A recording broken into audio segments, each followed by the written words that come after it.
Hello guys, welcome to Olive Board. Let's get started with our second session of Government Schemes Marathon. So I hope you have watched the first session. If not, then please go and watch it. So let us start with this session also. So you all know we'll be covering the government schemes via questions. So this is your first question, which says that a fellowship program of Ministry of Science and Technology has been started. It actually foster collaboration and knowledge sharing between Indian diaspora, जो कि scientist है, they are living abroad. तो वो यहाँ पे आके research and development का initiative they can do. How many selected fellows will be there? 75 and under 18 identified knowledge verticals. तो ये दोनों ही डेटा इंपॉर्टेंट है. How many fellows? 75 and 18 identified knowledge verticals. तो अब मुझे ये बताओ, ये सारी facts देख के if you can identify which of the following schemes we are talking about. We are talking about, if you know, please write down in the comment section. Otherwise, I'll move ahead. Now let us discuss the scheme. What is the scheme? The scheme is your Vaibhav Fellowship. What does this Vaibhav Fellowship stands for? It is for Vaishvik Bharatiya Vaigyanik Fellowship, Vaishvik Bharatiya Vaigyanik Fellowship. So as far as this fellowship is concerned, it is to foster collaboration between whom? Between Indian diaspora, so that they can come to India and they can do research and development work in Indian institutions. In STEM, what is this STEM? STEM is your science, STEM is your science, technology, engineering, mathematics and medicine. Science, technology, engineering, mathematics and medicine. I hope STEM की full form is clear to you all. तो अगर हम science and technology की बात कर रहे हैं तो obviously ministry तो science and technology होगी. This program was launched in this very year. Eligibility, obviously research and development करना है, कौन करेगा? Scientist करेगा. Indian diaspora होने चाहिए. This is a Indian origin की होने चाहिए. This is a very मतलब important fact. Indian origin की, they can be an NRI मतलब non-resident Indian, or an OCI, overseas citizen of India, or person of Indian origin who are engaged in research activities in their respective countries. Now, how many will be selected? 75 fellows. In how many field? 18 identified knowledge verticals. I must tell you, there are 18 verticals. You need not remember them because anyways you will be get to know क्योंकि सारे ही science से related field यहाँ है. तो कहीं ना कहीं अगर कोई इस तरह का क्वेश्चन आता है कि इज देयर कोई एक पर्टिकुलर फील्ड है कि नहीं, अब जैसे मैंने यहाँ AI नहीं लिखा है तो AI होगा जी, बिल्कुल होगा. ठीक है. Next thing, what is the collaboration duration? Collaboration की ड्यूरेशन क्या है? Duration is your maximum three years. तो मैक्सिमम 3 years तक they will be doing this research and research work in Indian institution. That is important. और choose कौन करेगा? They will themselves choose. इन 3 सालों में at least 2 months per year they may spend in India. And who will bear the burden of this? मतलब who will bear the expenses या charges? तो domestic और air travel या इन सब के travel के लिए they are being given a fellowship grant of rupees 4 lakh per month. Very important. Next thing, sorry, yeah. So the correct answer to this question is your Vaibhav Fellowship. Option number E is correct. See, if you don't know the answer, then also it's fine. Please go ahead and revise these PDFs. You can get the PDFs from my Telegram channel, which is Lakshmi_Arora, or you can also get it from the official channel of Olive Board, Telegram channel I am talking about. Other than that, the second question is about your PM Pranam scheme, a very, very important scheme, which was there in news in the month of June or July somewhere. Now let's start. It has been launched by Ministry of Agriculture and Farmer Welfare. If you know, please tell me the answer. क्या ये first statement correct है? Next thing is, it is a central sector scheme with budget outlay of 1500 crore. The other thing is minimum 30% fund जो कि allocate होगा state को, उसमें उसको they will be using for technology upgradation. So या technology adoption. If you know the answer, then please comment. Please यहाँ पे ध्यान रखना. I am asking about incorrect statement. This, you need not ignore this because अगर आप इसको ignore करोगे, maybe आप answer correct mark नहीं कर पाओगे. So let's get started with the scheme. What is PM Pranam Yojana? As far as PM Pranam Yojana is concerned, Pranam stands for Program for Restoration, Awareness, Generation, Nourishment and Amelioration of Mother Earth. This is important. Pranam की का जो acronym है उसको याद जरूर करके जाना, because question ऐसे आ सकता है, what does this P in the this in PM Pranam stands for, और what does this N in PM Pranam stands for. तो this is important, please do remember this. Next thing, what is the M? M क्या है? To reduce the use of chemical fertilisers. If we are reducing the use of chemical fertilisers, what are we promoting? We are promoting bio fertilisers और organic fertilisers. ठीक है. So alternative fertilizers needs to be adopted. That's what the aim is. Year we have talked about, इसी साल हुई है 2023 में.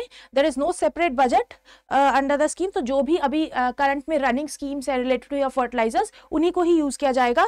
And कौन है इसकी पेरेंट मिनिस्ट्री? और ministry is minister of chemical and fertilisers. An important thing. तो हालांकि हम एग्रीकल्चर में फर्टिलाइजर की बात कर रहे हैं, बट फर्टिलाइजर की जब भी बात करते हैं, it is your ministry of chemical and fertilisers. You do remember this. Next thing, objective क्या होगा? We have already told you that क्या होगा. बायो फर्टिलाइजर, ऑर्गेनिक फर्टिलाइजर का यूज को इंक्रीज करना है. And then we have to reduce the subsidy burden. The problem is in economic survey of financial year 22-23 अभी जो रिसेंट में आया है, दैट सेड दैट हमारा जो सब्सिडी है, हम जहाँ से जो सब्सिडी हम देते हैं फर्टिलाइजर के लिए, it is ₹2.25 lakh crore, which is a huge sum. So government wants to reduce this. That's why government has taken up this initiative. Next thing, what are the provisions of subsidy and grants? मतलब किस तरह से grants will be allocated, because after all इसके लिए कोई specific budget तो है नहीं, तो central government will be giving some grants. तो central will provide 50% of the subsidy savings. तो जो भी सब्सिडी से जो सेविंग्स होगी इन आने पीएम प्रणाम के आने के बाद, जो भी सब्सिडी की सेविंग्स होगी उसमें से 50% स्टेट्स को दी जाएंगी. जो सेविंग्स या फिर जो 50% स्टेट्स को देंगे, उसको दो हिस्सों में डिवाइड करेंगे. एक 70% जो इस 50% का है, वो टेक्नोलॉजिकल अपग्रेडेशन या फिर टेक्नोलॉजिकल एडॉप्शन के लिए यूज करेंगे of this alternative fertilisers. Rest 30%, जो 30% बचेगा, उसको कहाँ यूज करेंगे? उसको अवेयरनेस के लिए. बिकॉज वी वांट कि स्टेक होल्डर्स जो है, जैसे कि पंचायत, फार्मर्स, ये सब लोग अवेयर हों about bio fertiliser and organic fertiliser. तो उसके लिए तो you need to remember this that out of the 50% grants the state gets, इसको दो पार्ट्स में डिवाइड करेंगे. 70% of the grant will be used for technological upgradation and the rest 30% for awareness. Next thing, how will the government be telling about the fertilizer reduction? Now I must tell you over here, ये incentive based scheme है. The more states reduce their fertilizer consumption, the more they will get this fund. तो इसको कैसे consider करेंगे कि fertiliser reduction हुआ भी है या नहीं? Fertiliser reduction by that I mean chemical fertiliser का रिडक्शन हुआ है कि नहीं. तो पिछले 3 सालों में वील सी कि कितना यूरिया कंजम्पशन कम हुआ है, और उसके बेसिस पे states will be incentivised by giving more grants. Centre will be giving more grants, and for this they have a platform जो इसको मॉनिटर करेगा, which is integrated fertiliser management system, IFMS platform. I hope you all are clear with this. Let's move ahead. So it has been launched by Ministry of Agri and Farmer Welfare. No, it is by Ministry of Chemical and Fertilizers. Next thing, it is a central sector scheme with budget outlay of 1500 crores. काफी promising लग रही है इस situation, but ऐसा नहीं है. We have already talked about this कि इसके अंदर कोई भी budget नहीं है, extra allocation इसको नहीं हुआ है. जो already running schemes है related to your fertilizer, उसी में से जो grants बचेंगे, they will be used over here. I hope this is clear to you all. Minimum 30% of the fund allocated must be used for technological adoption. No, this is 70% of the funds allocated will be used for technological adoption. Rest 30% for awareness. This is an important scheme. Please do read this scheme thoroughly.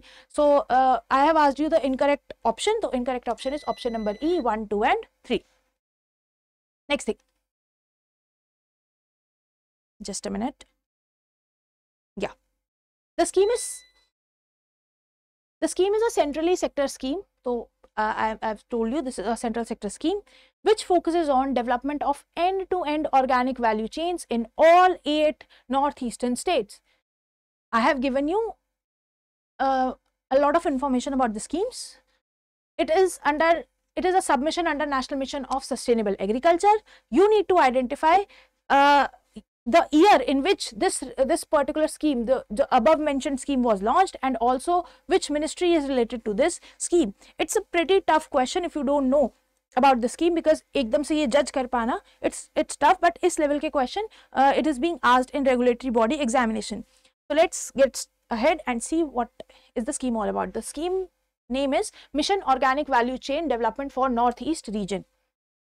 This scheme is a submission of National Mission of Sustainable Agriculture. So this is a submission under this scheme. Other than that, it is a central sector scheme and it is under Ministry of Agriculture and Farmer Welfare. The launch year is 2015-16. So it's a pretty old scheme, but this scheme was there in news. To develop end-to-end organic value chain, this is what the aim of the scheme is. What are the mission goals? what all do we want to achieve? तो actually में they want that organic farming. You know first organic state कौन सा था India में? If you know please tell me. First organic state India में कौन सा था? Fully organic state. It was north east से ही सिक्किम. सो दैट्स वाई वो चाहते हैं कि सिर्फ ऑर्गेनिक प्रोडक्शन ही ना हो, उसका पूरा ग्लोबल वैल्यू चेन डेवलप हो, ताकि डोमेस्टिकली नहीं इंटरनेशनल मार्केट में भी they can sell their products. So that's why they want to institutionalise the system. एक प्रॉपर इंस्टीट्यूशन हो, एक पूरा चेन बने फ्रॉम स्टार्टिंग टू एंड. तो वो सब कुछ इसके अंदर है. Also they want to empower at least 50,000 farmer groups in northeast region and to develop them into 100 farmer producer organizations. Very simple. Reduce subsistence farming with commercial organic farming. Subsistence farming जो खुद के लिए खेती करते हैं उनको बंद करके they want that they should start with organic commercial organic farming and to enable northeast to evolve their own brand. तो वो चाहते हैं northeast का अपना brand बने so that they can sell their product to domestic market as well as international market. Sorry. Mission components. What are the mission components? Mission के अंदर there are 3 components. One is cluster development and formation of FPO. I have already told you. वो चाहते हैं at least 50,000 farmers का cluster रहे और FPOs बने at least 100. Next is extension services, input facilitation, training, hand holding और certification and production stage. तो इस सब के लिए they will be given appropriate training as well as skill upgradation. Next thing, financial assistance government will also give to these to some extended processing unit. तो जो भी in foods को process करने वाली units है उनको they will be giving extra funding also, कुछ financial assistance also. So what are the benefits? This scheme has actually bought 1.73 lakh area hectare under organic farming, benefiting 1.89 lakh farmers. This was there in news, and other than that, up till now 379 FPOs are established. तो जो aim था उससे ज़्यादा we have already achieved. And aggregation and grading units, 190 custom hiring centers, and you can see these much of processing unit. You need not remember ऐसे अलग-अलग data, just read it. And 7 brands were developed. So this is important that 7 brands were developed. Next thing, इसका implementation दोनों level पे हो रहा है. National level पे there is a national advisory committee, there is an executive committee and national monitoring committee. At state level, states are asked to develop an organic commodity board और your organic mission, इस तरह से कोई board बनाने की बात करी है. So that is what is important. Next thing, now I hope you can identify the scheme. What is the scheme? तो the scheme was mission organic value chain development for north east region. तो when was the scheme launched? It was launched in 2015-16. And who is the nodal ministry? It is ministry of agriculture and farmer welfare. So option number B is correct. Next thing, Which of the following are associated with organic farming? A very simple question. पहले वाला तो अभी हमने पढ़ा ही है, तो definitely ये तो ऑर्गेनिक की बात करता ही है और नाम में भी इसके ऑर्गेनिक है, तो कोई कंफ्यूजन नहीं होना चाहिए. नेक्स्ट थिंग इज परंपरागत कृषि विकास योजना. नाउ प्लीज टेल मी, क्या ये परंपरागत कृषि विकास योजना, this very scheme, is this an organic farming? It promotes organic farming. Yes, we'll read about this in the upcoming slides. Next thing is your agri-export policy. I must tell you one thing. Agri-export policy came in 2018. Obviously, government का focus है export करना, इसलिए brand Bharat, government wants to build a brand Bharat, और इस brand के अंदर government wants to promote organic farming products. So that's why this was being build. तो agri export policy, if you have read that then very good, वरना इसके कुछ points जरूर पढ़ के जाना. हो सकता है सब्जेक्टिव में अभी आपके फेज 1 में तो नहीं आएगा, पर फेज 2 में लिखने के लिए 10 मार्क के क्वेश्चन में आ सकता है, because obviously NABARD is all about agriculture और your rural development. So when was this Paramparagat Krishi Vikas Yojana launched? It was launched in 2015-16, same year in which your the other scheme, which is your global value chain of northeast region. So तभी आया था. You can remember it collectively. Ministry of Farmers and Ministry of Agriculture and Farmer Welfare. It is a centrally sponsored scheme. एक चीज याद रखना, इससे पिछले वाली scheme central sector थी. This is a difference. Rest two are same. ये भी same ही है. It is a submission under National Mission on Sustainable Agriculture. ठीक है. What is the aim? वही परंपरागत कृषि, मतलब ऑर्गेनिक फार्मिंग को प्रमोट करना, बिकॉज आफ्टर ऑल इंडिया में परंपरागत क्या था? ऑर्गेनिक फार्मिंग ही थी हमारी परंपरा और our culture. So that's what we are promoting over here. Next thing, what is the कैसे प्रमोट करना चाहते हैं, we want a cluster based approach, क्योंकि एक सिंगल यूनिट में मतलब एक अगर फार्मर ऑर्गेनिक खेती कर भी लेगा उससे कोई फायदा नहीं होगा. There is a central scientific reason behind it, let's not discuss it over here. Next thing is they will also be helped in getting this PGS certification. We'll read about this certification in a while. So farmers will be provided financial assistance of rupees 31,000 per hectare for 3 years. इस financial assistance में right from the seeds, procurement of seed से लेकर vermi compost और your manure, bio pesticides और packaging के stage तक दे B government will give the help. If you have seen any logo of this, if the behind the products you are purchasing, जो packaging होती है उस पे if you are seeing this logo, that is actually nothing but it is showing that the product is your organic product. Next thing, who will be implementing this? So this will be Bio-Organic Farming Cell of the Integrated Nutrient Management, Department of Agriculture, Cooperation and Farmer Welfare. Simple. At state level, this is at national level. At state level, there will be another body. At district level also, there will be hand holding will be done via district level regional councils. Now the PGS. What is this PGS? PGS is actually Participatory Guarantee System.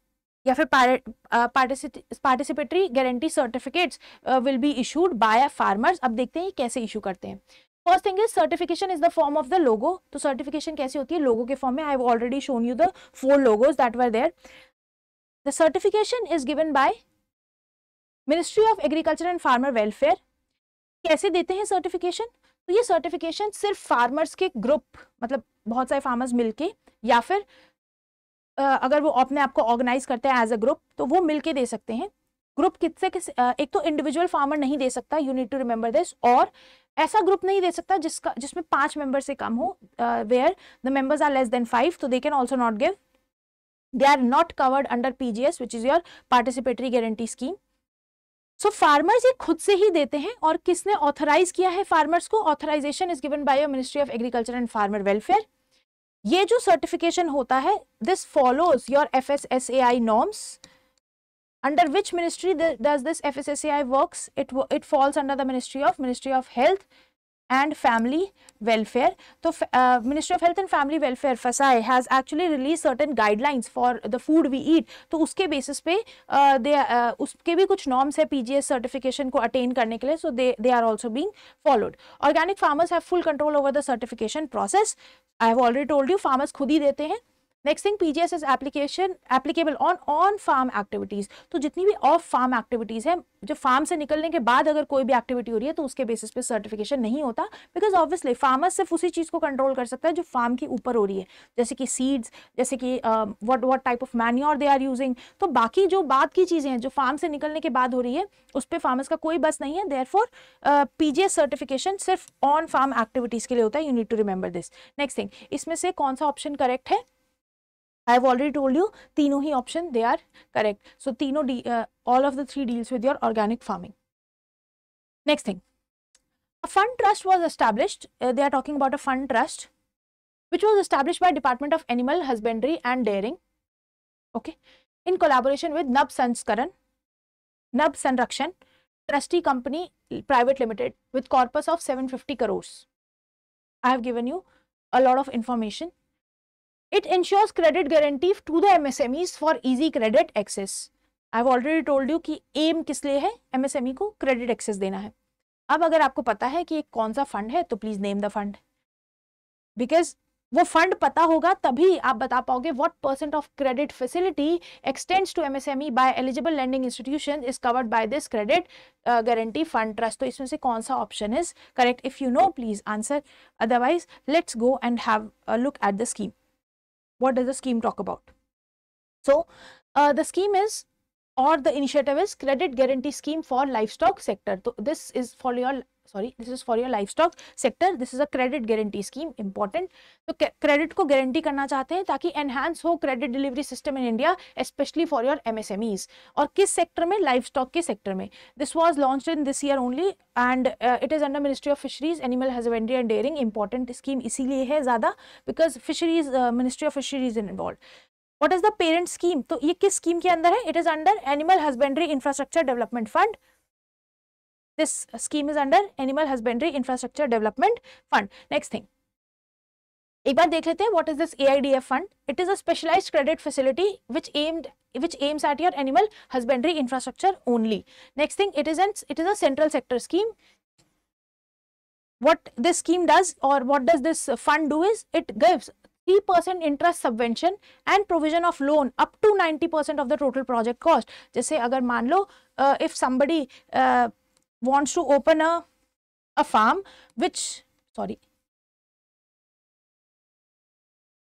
in which they want to spend 1 lakh, then 90,000 of the 90% of the fund will be given by your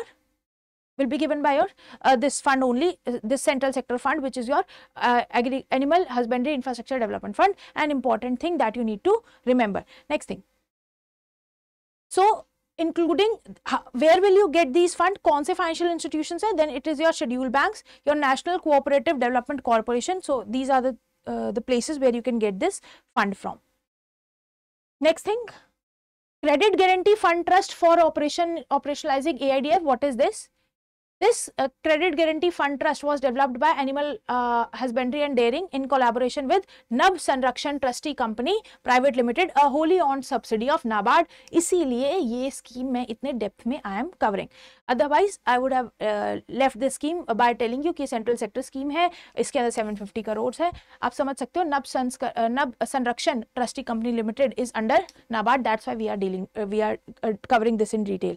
Trust offers credit guarantee coverage up to rupees 25% of credit facilities extended to MSME. तो ये trust कितना coverage देता है? 25%, 25%. तो जितना भी, मान लो अगर आप 100 करोड़ का 100 करोड़ क्रेडिट दिया है, तो उसमें से 25% will be backed by this fund trust. ठीक है, so that lending institutions भी encouraged हो, they know कि अच्छा ठीक है, सारा पैसा नहीं डूबेगा. So that's why this scheme was being launched. This will facilitate access of finance. I feel this is clear to your entrepreneurship or underdeveloped sections. Ko this will help to get credit, and also it represents India's first ever fund trust under credit guarantee scheme of AIDF in the agriculture and animal husbandry sector. So that's why this was in news. Now, if somebody could tell me इसमें से कौन सा option correct है, जो MSMEs को जो lending कर रहे हैं, तो जो फाइनेंशियल इंस्टीट्यूशंस है उनको कितना क्रेडिट का so how much credit guarantee fund trust will bear the cost? It will be 25%. You need to remember this. ये nitty-gritties छोटे-छोटे facts हैं. At least Ministry of Agriculture अगर कोई लेकर आया, NABARD involved है, Fisheries involved है, तो ये छोटी-छोटी बातें you need to remember. Please try to remember the target, the central sector part, or the ministries also. I hope up till now I am clear. So next thing. Next is your PM Fasal Bima Yojana.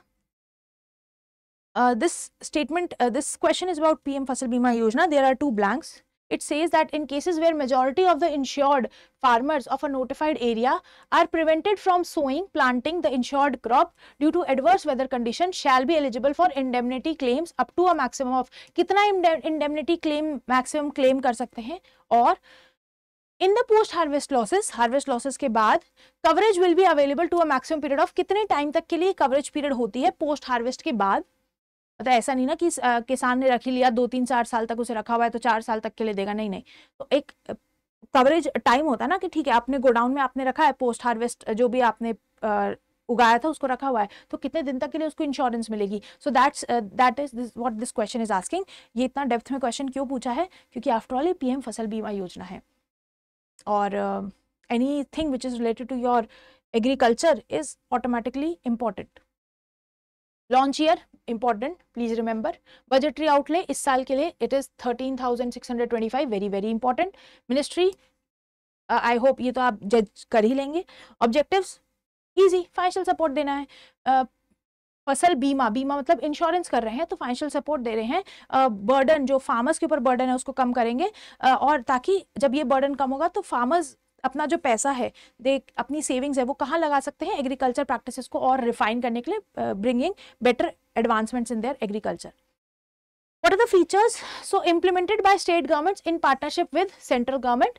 तो यहाँ पे क्या partnership का basis है? 50-50, मतलब 50 centre देगा और 50% fund जो है वो स्टेट देंगे. This is important. Next thing, it is a voluntary scheme, मतलब फार्मर्स अगर चाहें तो इस स्कीम को अवेल कर सकते हैं, otherwise they can skip the scheme.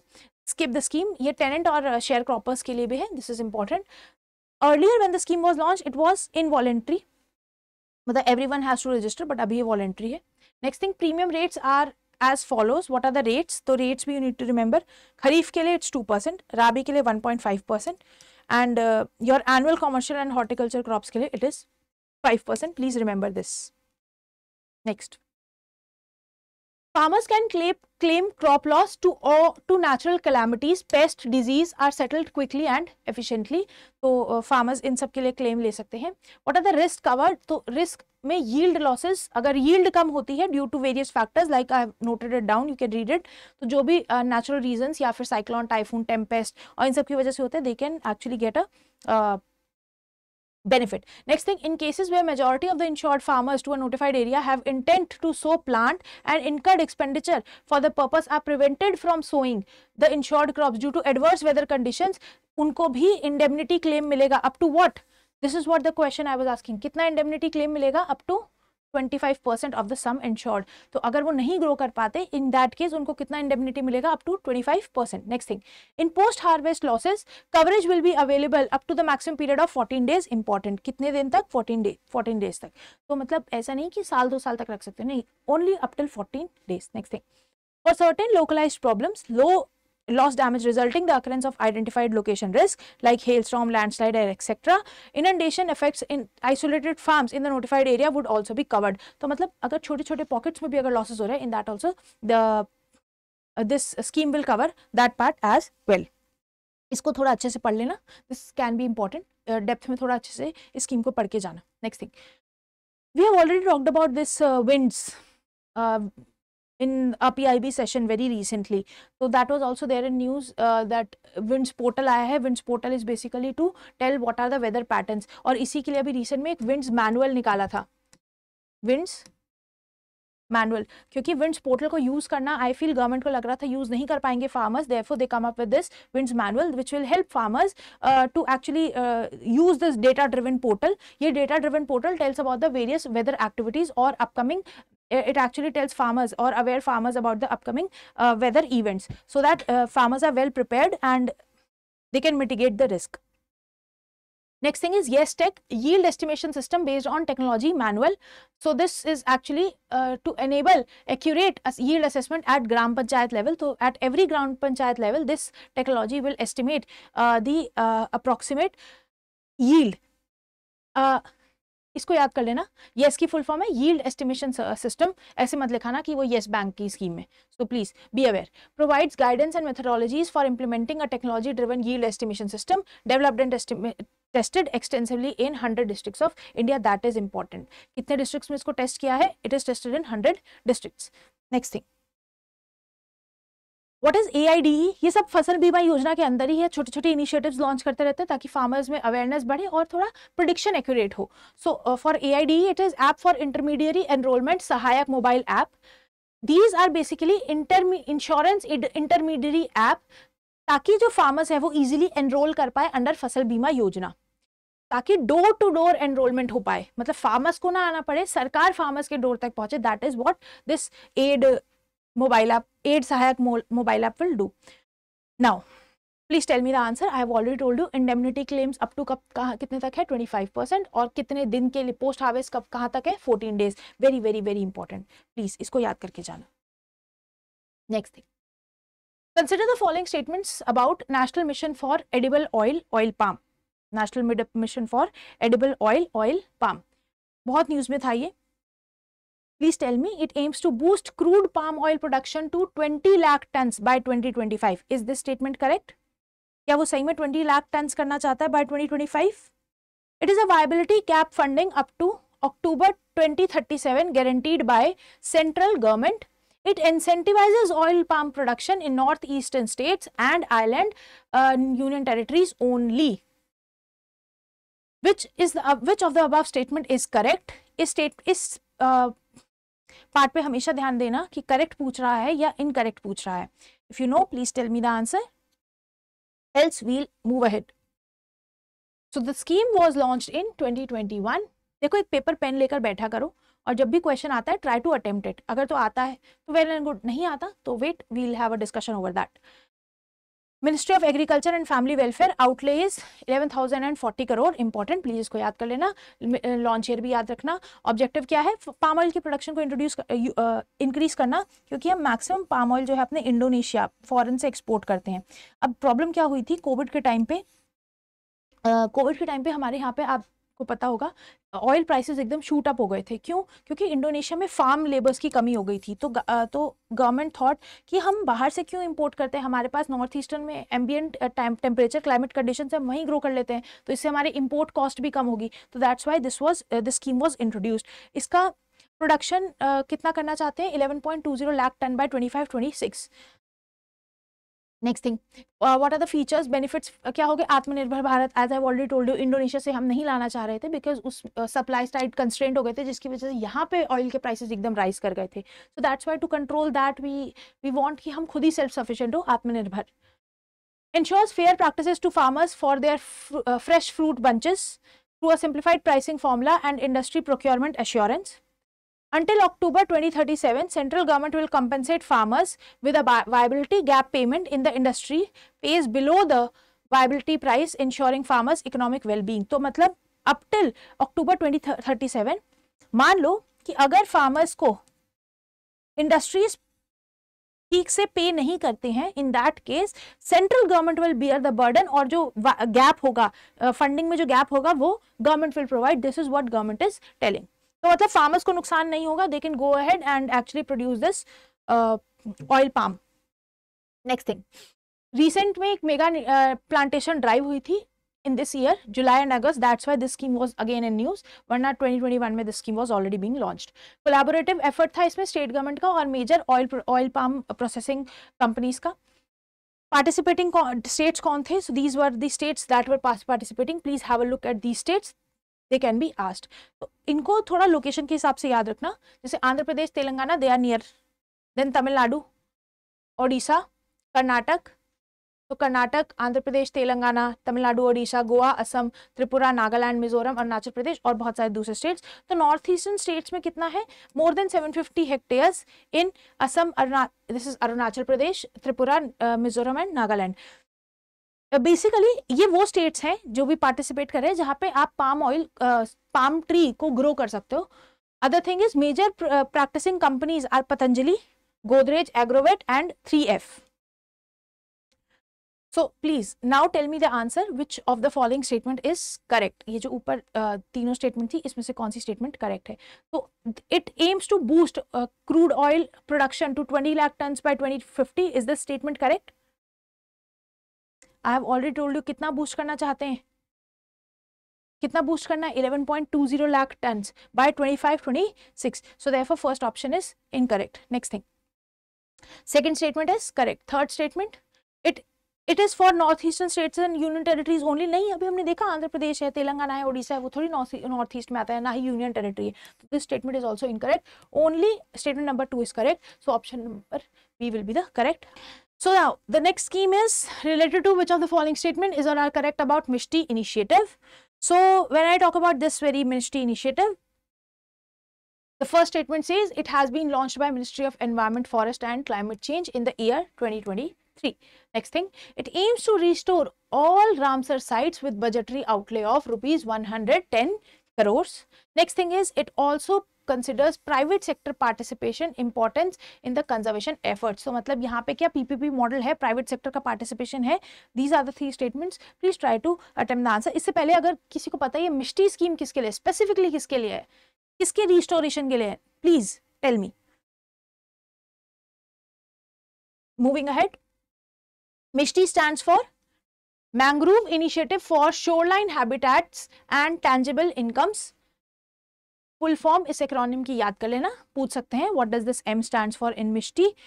और अगर मिष्टी पता होगा तो you will be very easily able to identify M is for mangroves. तो बेसिकली ये पूरी स्कीम मैंग्रोव्स की रिस्टोरेशन के लिए है, because mangroves are very important for any habitat.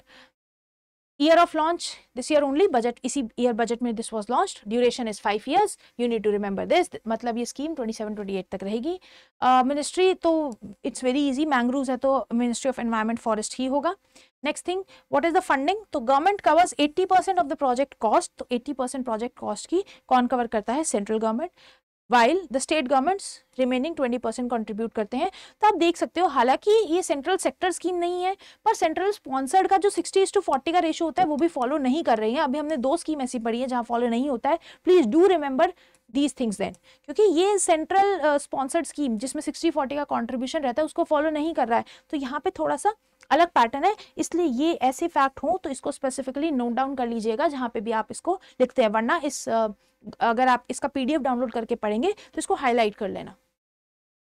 Next thing, who will implement this? This will be implementing by converging various sources like your Campa fund, your Manrega fund, इन सबको compile करके वहां से जो fund होगा they will be doing this restoration work.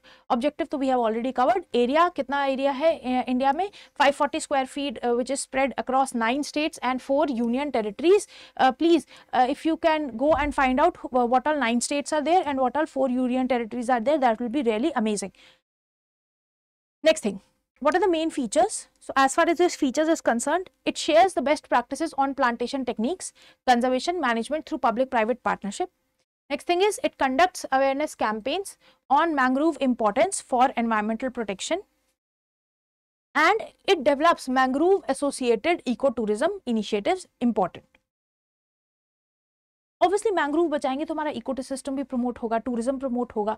Next thing is livelihood create होगा, which is very common, right? तो ये आप अपने आप से देख भी सकते हैं। तो now please tell me the answer, इसमें से कौन सा ऑप्शन इज करेक्ट? तो the first option is correct, yes, very much correct. Ministry भी सही है, लॉन्च ईयर भी सही है। Next thing, it aims to restore all Ramsar sites. No no no, not all Ramsar sites, only mangroves, जो कहाँ spread है? 9 स्टेट्स और 4 यूनियन टेरिटरीज में। Please do go and read about what all 9 states are there and what all 4 UTs are there. Next, it also considers private sector participation important in conservation efforts. हाँ, आजकल private sector का participation in fact in conservation also it is being considered. So option number D is correct, which is your 1 and 3. Next thing, which organization has launched 100 microsites project? If you know about microsites project, तो आप इसमें से at least guess कर सकते हैं। अगर नहीं पता, let's see what is there in this initiative. So this is 100 microsites project for transforming healthcare digitally. Healthcare को improve करना है digitally. So it establishes a complete Atmanirbhar Bharat, Ayushman Bharat digital mission ABDM ecosystem within a specific geographical area. इसी year launch हुई थी, I guess in the month of July, और जुलाई अगस्त में काफी न्यूज में भी रही है। देयरफॉर आपके एग्जाम के लिए इट बिकम्स इंपॉर्टेंट। कोई भी स्कीम हो जो कि हेल्थ से रिलेटेड हो, वो यही लॉन्च करेगा under ministry of health and family welfare, which is your national health authority. It is launch under Ayushman Bharat digital mission. Financial support और गाइडेंस भी नेशनल हेल्थ अथॉरिटी ही देगा, बट ऑब्वियस कवरेज ये nation wide है, across all states, मतलब pan India coverage है।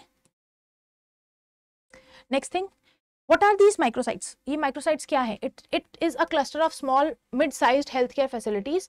It is fully compliant with ABDM. It provides digital health services including clinics, nursing homes, small hospitals which have less than 10 beds, labs and pharmacies. It addresses challenges in ABDM adaptation. It increases private sector participation in healthcare. I hope you are clear with this. Moving ahead. What are the categories? ये microsite तो कुछ छोटी छोटी सी site है, इसमें क्या क्या category है? तो any state and union territory can choose इन दोनों कैटेगरी में से कोई भी एक। तो अगर तो माइक्रोसाइट में 1000, a microsite which consists of at least 1000 facilities inclusive of all types of healthcare facilities, तो उनको कैटेगरी ए में डालेंगे, और कैटेगरी बी में तब डालेंगे जब उनके अंदर एटलीस्ट 500 हो पर 1000 से कम हो, तो उनको कैटेगरी बी में डाल देंगे। सारी फैसिलिटी होगी, चाहे बेड हो, चाहे बाकी जो भी चीजें होती है एक मेडिकल फैसिलिटी के लिए इंपॉर्टेंट, वो सारी। तो microsites are these. Next thing is what is the objective? तो डिजिटल हेल्थ को अडॉप्शन करना, हेल्थ केयर सर्विसेज को और प्रमोट करना, एनहांस करना। Implementation Ayushman Bharat digital mission के अंदर है, और होमवर्क फॉर यू ऑल, आभा आईडी में कितने डिजिट्स का आपका कोड होता है, या फिर आभा आईडी कितने डिजिट्स की होती है? Please tell me in the comment section below. Next thing, implementation process तो इज द सेम एज आभा आईडी लॉन्च करेंगे। I have already told you about that Ayushman Bharat health account open होगा और उसमें आईडी एक इशू होगी और उसके थ्रू ही इसको यूज करेंगे। सो नाउ टेल मी, इसमें से 100 माइक्रोसाइट्स प्रोजेक्ट किससे रिलेटेड है? It is related to your national health authority. That's why I was telling you. हो सकता है इसको बहुत डेप्थ में ना कवर करे 100 माइक्रोसाइट्स प्रोजेक्ट को, बट एटलीस्ट आभा आईडी में कितने डिजिट्स होते हैं, या फिर 100 माइक्रोसाइट्स प्रोजेक्ट आप सोच सकते हो कि मे बी ये कल्चर से रिलेटेड हो सकता है, एक बार के लिए ऐसा लगेगा। So therefore you need to remember this, it is your national health authority, important. Next thing, NAMASTE scheme भी इंपॉर्टेंट है, न्यूज़ में काफ़ी रहती है, that's why. So the scheme is about your is related to your ministry of social justice and empowerment. Is the statement correct? Because you need to tell the incorrect statement, focus over there as well. तो nodal ministry कौन सी है? अगर नमस्ते scheme की पता है तो please tell. Then the next thing is the scheme was launched in 2022. The scheme is a central sector scheme. It aims to eradicate unsafe sewer and septic tank clearing practices, and the scheme is to be implemented in 6 states. Now please tell me which of the following statements is incorrect. I am asking you about the incorrect statement. NAMASTE की full form important acronym है, full form याद कर लेना, national action plan for mechanised sanitation ecosystem. तो यहाँ से ही समझ में आ जाएगा, मैकेनाइज्ड सैनिटेशन के बारे में बात कर रहे हैं, मतलब ऐसे लोग जो कि सीवरेज सिस्टम को क्लियर करते हैं, मैनुअल सीवेज को बैन करने के लिए, दिस वाज बैन करने के लिए, और आई कैन से डिस्करेज करने के लिए this was being brought up. So launch year important, up till what is the duration, that is also important. Ministry अगर फुल फॉर्म पता होगी, नमस्ते की फुल फॉर्म पता होगी, आई फील ये आप जज कर लोगे, it is your ministry of social justice and empowerment and your ministry of housing and urban affairs. It's a central sector scheme, मतलब 100% of the fund will be given by your central government. और कितना fund है? 350 crore, another thing which is important.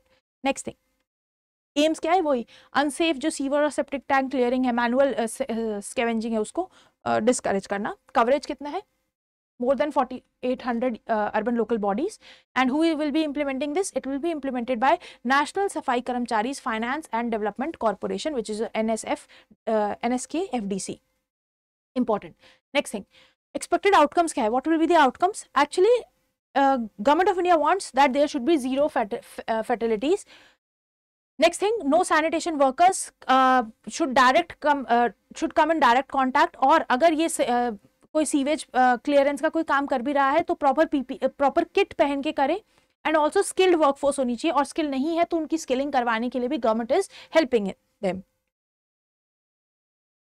Other than that, ministry of housing and urban affairs ने बोला है they will be helping this सफाई मित्रास। Who are these सफाई मित्रास? They are the maintenance workers और the workers who are actually involved in sewage clearing, या फिर मैनुअल जो स्कैवेंजिंग में जो सीवेज को क्लियर करते हैं। So they will be given this safety gear. और ये सीवेज मित्रास कहाँ से अपना ये सब कुछ अवेल कर सकते हैं, अपना किट कहाँ से खरीद सकते हैं? Through GeM portal, government e market place portal. For their skill upgradation, उनको ट्रेनिंग दी जाएगी जिसके अंदर monthly stipend up to ₹3,000 will also be given. Important, ये ट्रेनिंग कितने साल के लिए होगी? It will be for the period of 2 years। Urban local bodies and Safai Mitras ये मिलके they can avail loan from ministry of social justice and environment under Swachhata उद्यमी योजना टू मेक देम सैनीप्रेन्योर। तो मतलब वो चाहें तो इस उद्यमी योजना के अंदर दे कैन गेट फंड्स और loans from ministry of social justice and empowerment. Important है ये, कौन सी योजना है, किसके अंडर है और क्या काम करेगी? इट विल प्रोवाइड क्रेडिट और loan. How much amount of loan? 15 lakh would be provided to individual sewer and septic tankers. In case group में आएंगे then 50 lakhs. Loan का maximum interest rate can not cross 6% per annum, and loan का repayment period is your 7 years. You need to remember this. Okay. The government has formulated various structures. What are the structures? It is your responsible sanitation authority and emergency response sanitation unit. This is to ensure that only trained professionals are exposed to these hazardous environment. Sorry. In 2014, Supreme Court actually gave a direction कि जो भी 1993 के बाद अगर किसी भी worker की death हुई है in this sewage thing, then उसको 10 लाख रुपीस तक का कंपनसेशन दिया जाना चाहिए. This was what Supreme Court told.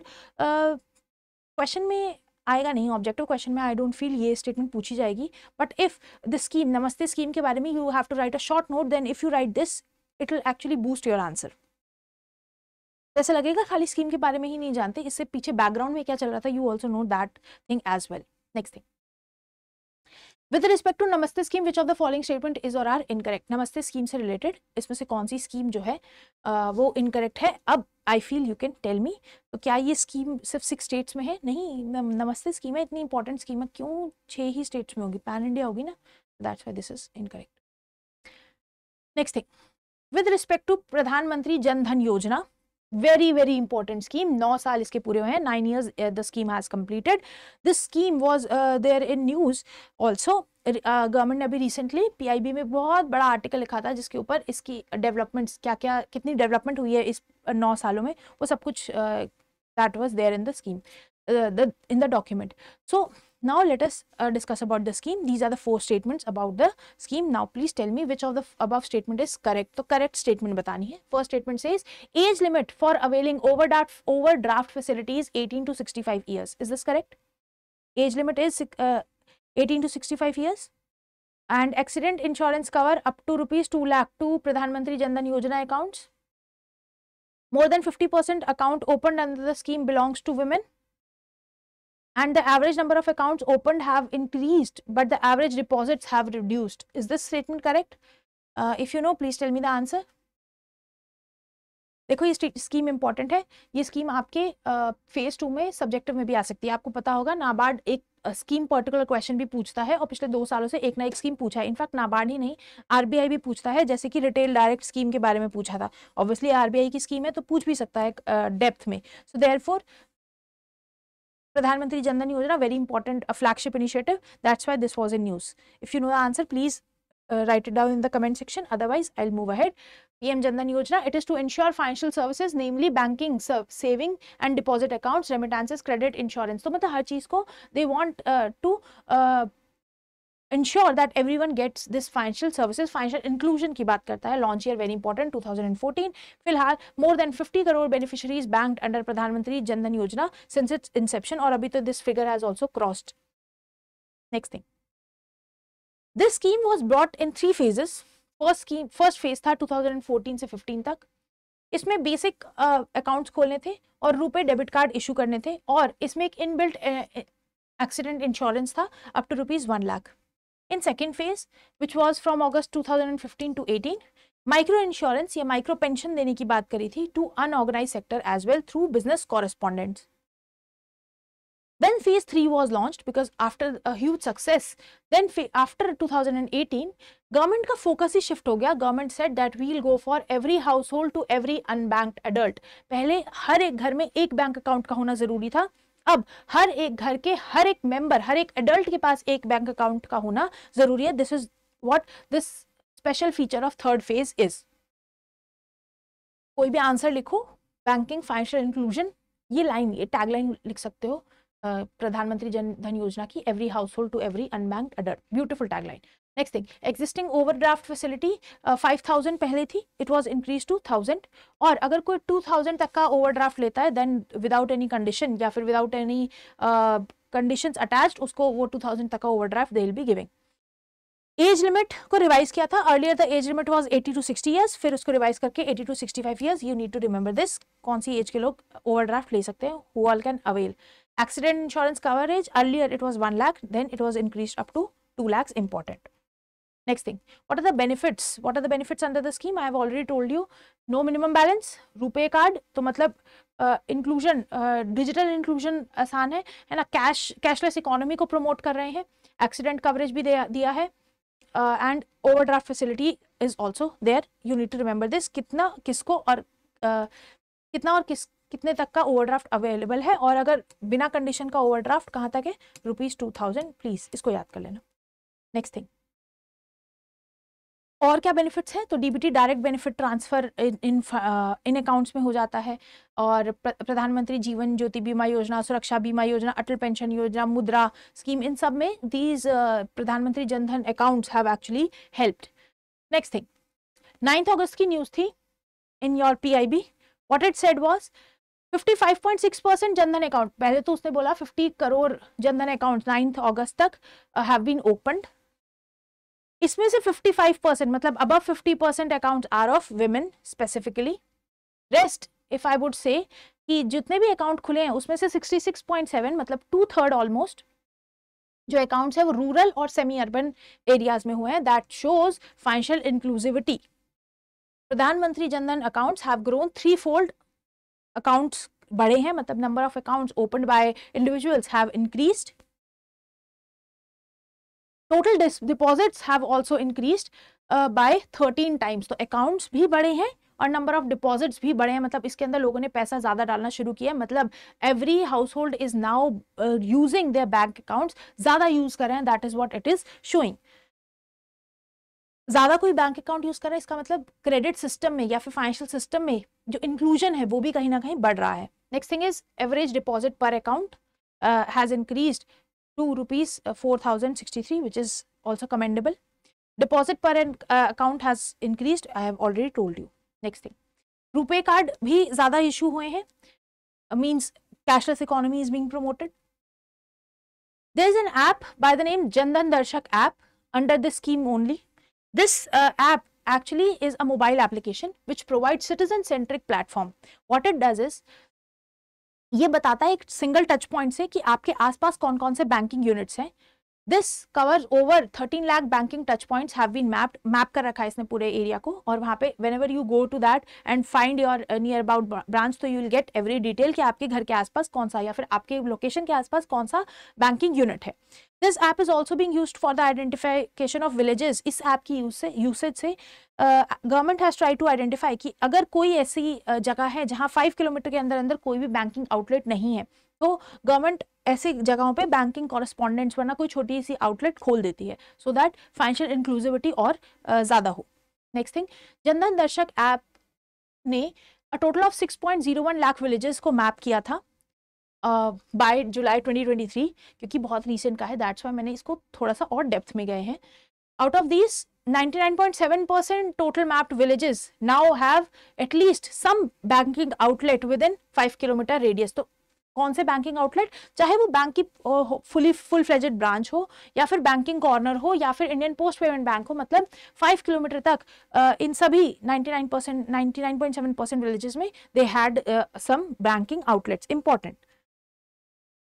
Now please tell me, age limit कितनी है ओवरड्राफ्ट अटेन करने की? इज दिस राइट और not? Yes, this is right. Earlier it was 60 years, अभी 65 है. You need to find the correct option, इस पे भी ध्यान देना. Next thing, accident insurance cover of rupees 2 lakh is there, then yes, it is correct. More than 50% account under the scheme of women, yes, very much correct.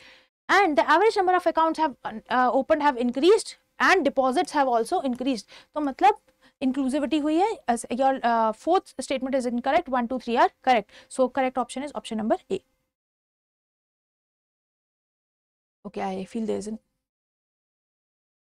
I want to tell you here itself. एक बार में हो सकता है आपको सारे facts याद ना हो, एक बार पीडीएफ को डाउनलोड करके दोबारा देख लेना, और अगर फिर भी याद नहीं होता है एक बार वीडियो दोबारा देख लेना. Any of the above you can do according to your own wish. Next thing is national sickle cell anaemia elimination mission. तो बेसिकली सिकल सेल को एलिमिनेट करने के लिए कर रहे हैं. इसी साल लॉन्च हुआ था, दैट्स वाई इट्स इंपॉर्टेंट. कहाँ लॉन्च हुआ था इसलिए ये भी इंपॉर्टेंट है, बिकॉज पीआईबी में जब ये न्यूज़ आई थी तो ये इस 2-3 बार जब पीआईबी में न्यूज़ आई है ये एरिया जरूर मार्क था, तो इसलिए इसको एक बार देख लेना. What is the area? Shahdol in Madhya Pradesh. कितने स्टेट्स कवर्ड है? You need to see that 17 states covered है. हाई फोकस स्टेट्स है जहाँ पे may be sickle cell anaemia का प्रेवलेंस बहुत ज्यादा है. So I have noted down दो 17 states. You can have a look at them. 17 के 17 को याद करने की जरूरत नहीं है, बट ट्राई की एक बार देख लो कि कौन सा स्टेट छूटा हो सकता है. Next thing, execution national health mission it is being executed under your national health mission. Objective क्या होंगे? इंडिया का ऑब्जेक्टिव है to eliminate sickle cell generation transmission by 2047. 2047 तक they want to eliminate sickle cell. They also want to improve the care prospects. Very simple, sickle cell anemia care prospects को improve करना है. और we have seen that sickle cell anemia particularly tribal population में बहुत है, तो इनके ऊपर particular target focus दिया जाएगा. There will be a screening approximation 7 crore people will be screened in the next 3 years. You need to remember this. What is the duration of the screening?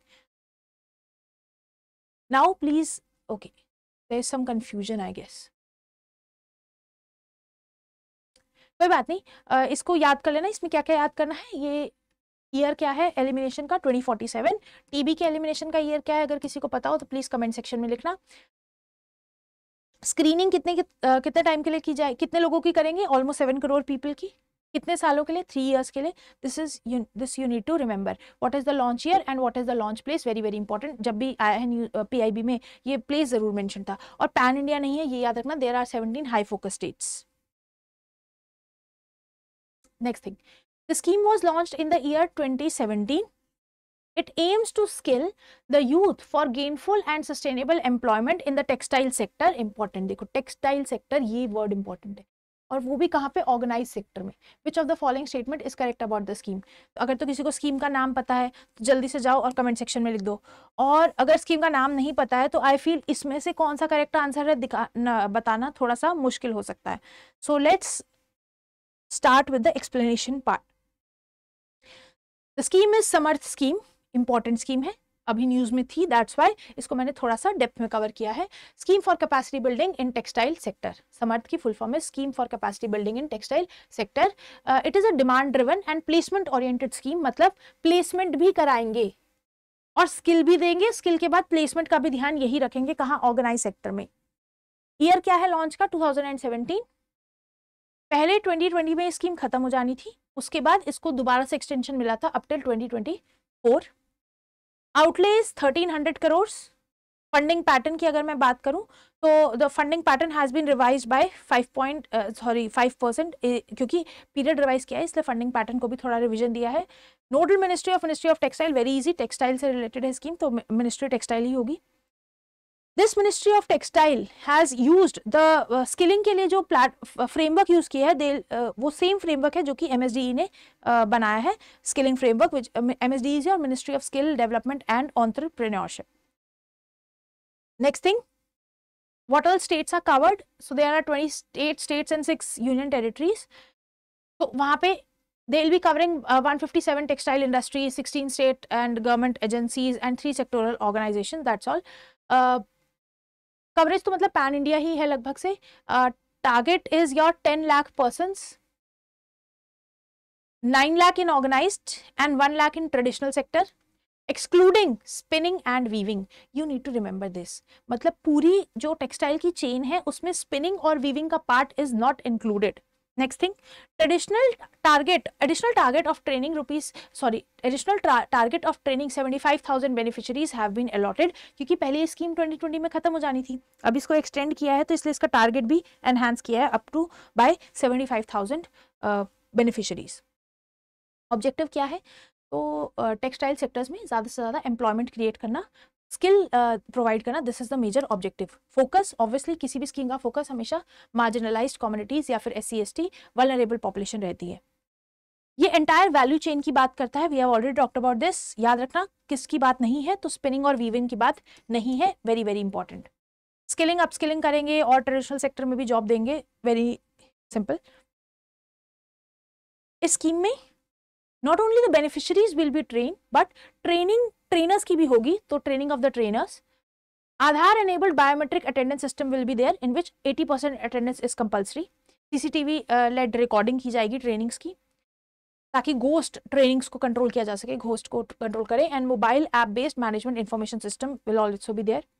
Other than that, for grievances there will be a dedicated call center or you can say a helpline number, and online monitoring of the training process will be done.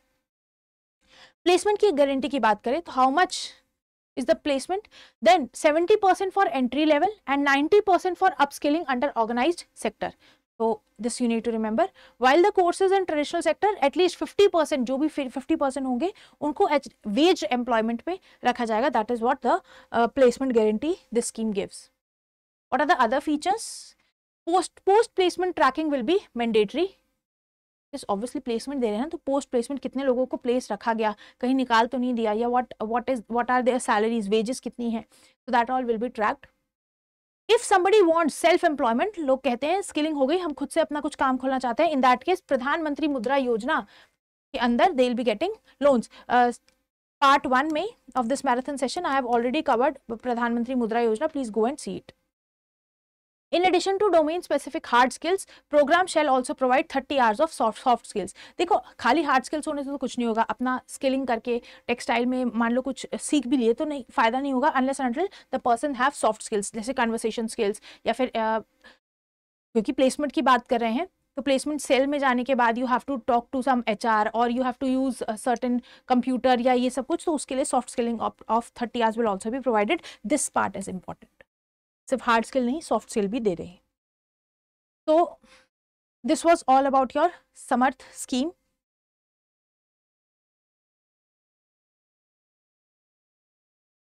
Please tell me the answer, which of the following statement about the Samarth scheme is correct. इसमें से कौन सी statement correct है? The nodal ministry is Ministry of Skill Development and Entrepreneurship. No, Skill Development Entrepreneurship is not the nodal ministry. It is your Ministry of Textile. It covers the entire value chain of textile sector, including knitting, spinning, weaving and all that. तो नहीं, weaving और spinning ये नहीं है.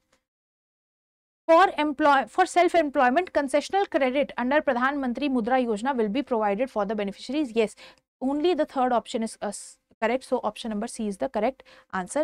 I have asked you which of the following statement is correct. So option number C is correct.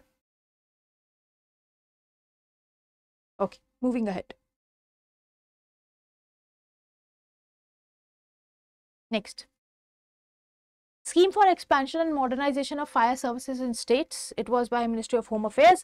15th Finance Commission said that NDRF में जो National Disaster Response Fund है and your SDRF State Disaster Response Fund, इसमें से 12.5% should be allocated for this window preparation and capacity building.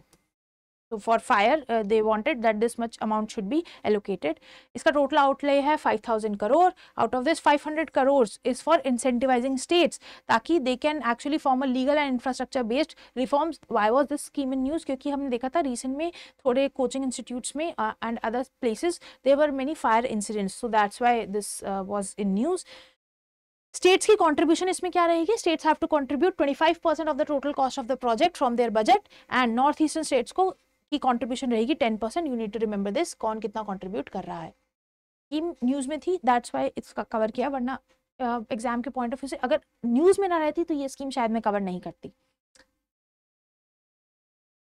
सो अच्छा, वो ये slide पहले जानी थी, अभी चलेगी, कोई बात नहीं. आई have already told you about this Samarth scheme. तो ये समर्थ स्कीम से रिलेटेड 3 पॉइंट्स थे. आई हैव ऑलरेडी टोल्ड कि the option number she was correct. So just a repetition. This scheme we'll be covering in the next class. As for now, that's all. We'll be meeting again next week. Till then, do revise both the lessons, both the marathon sessions. They are very important. और मैंने सिर्फ recent की schemes cover की हैं, तो this makes the session all the more important. That's all for today. I hope you like the lecture. Your feedback is very valuable to me. Please do ensure that you give the relevant feedback. You can give me the feedback in the comment section, or you can also write it to me on my on my Telegram channel. I'll upload the PDF on Olive Woods channel as well as my Telegram channel. You can download it from anywhere. Thank you. Have a nice day.